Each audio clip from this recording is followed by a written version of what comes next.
వృషభ రాశి వారికి ఈ వారం సానుకూల ఫలితాలు గోచరిస్తున్నాయి. ఆరోగ్యం పట్ల కొన్ని జాగ్రత్తలు తీసుకోవాలి. చిన్న చిన్న ఇబ్బందులు ఉండే అవకాశం గోచరిస్తుంది. ముఖ్యంగా కడుపుకు సంబంధించిన ఇబ్బందులు ఉండే అవకాశం గోచరిస్తుంది. ఉద్యోగంలో మంచి మార్పులు చోటు చేసుకుంటే ప్రమోషన్స్ కానీ కొత్త ఉద్యోగం కానీ వచ్చే అవకాశాలు గోచరిస్తుంది. అందరితో కలిసి సరదాగా గడుపుతారు. దైవ దర్శనాలు ఎక్కువగా చేసుకుంటారు. వ్యాపార అభివృద్ధి బాగుంటుంది. నూతన వ్యాపారం ప్రారంభించాలనుకునే వారికి ఈ వారం అనుకూలంగా ఉంది.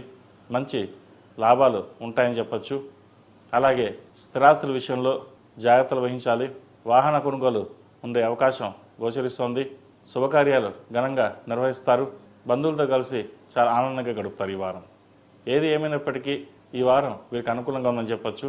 ఇక విద్యార్థులకు సానుకూల ఫలితాలు గోచరిస్తున్న ఎడ్యుకేషన్ విషయంలో అశ్రద్ధ వహిస్తారు. గ్రూప్స్కి ప్రిపేర్ అవుతున్న వారికి, సివిల్స్ ప్రిపేర్ అవుతున్న వారికి, అలాగే ఇతరత ఎంసెట్ వీళ్ళు ప్రిపేర్ అవుతున్న వారికి కాస్త జాగ్రత్త వహించాలి. కష్టఫలి అన్నారు పెద్దలు. కష్టం తగిన ప్రతిఫలం లభించడం కోసం ఎంతో వీరు శ్రమించాలి. ప్రతిరోజు ప్రతినిత్యం దక్షిణామూర్తి స్తోత్రాన్ని పఠించడం, మేధా దక్షిణామూర్తి రూపు ధరించడం చెప్పదగిన సూచన. ఈ రాశిలో జన్మించిన స్త్రీలకు ఈ వారం అనుకూలమైన ఫలితాలు గోచరిస్తోంది. వృత్తి వ్యాపారాలు బాగుంటాయి. భాగస్వామితో వ్యాపారాలు కలిసి వస్తాయి. అలాగే నూతన పెట్టుబడులు కలిసి వస్తాయి. బ్యాంకింగ్ సెక్టర్స్, లాయర్లకి, డాక్టర్స్కి, సాఫ్ట్వేర్ రంగం వారికి కొంత అనుకూలమైన పరిస్థితులు గోచరిస్తోంది.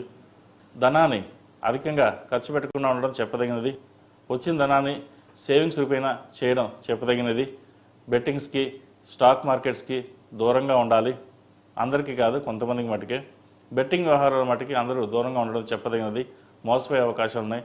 క్రెడిట్ కార్డు విషయంలో కావచ్చు, లోన్ల విషయంలో కావచ్చు ఆచితూచి వ్యవహరించండి. ధనాన్ని అప్పు చేయవలసిన పరిస్థితి కూడా గోచరిస్తుంది. అవసరమైతే తప్ప లోన్స్కి వెళ్లకుండా ఉండడం చెప్పదగిన సూచన. ఈ రాశివారు ప్రతిరోజు ప్రతినిత్యం నాగసింధూరం ధరించడం, ఓం విశ్వవతులతో దీపారాయణ చేయడం చెప్పదగిన సూచన. ఈ రాశివారు సుబ్రహ్మణ్య పాశుపత హోమం చేయించడం చెప్పదగిన సూచన. అలాగే వివాహాది శుభకార్యాలు ఘనంగా నిర్వహిస్తారు. వివాహం కాని వారికి మంచి సంబంధం కుదురుతుంది. అయితే వచ్చిన సంబంధం చేదాకా వచ్చి చేయి జారిపోతుంది కూడా.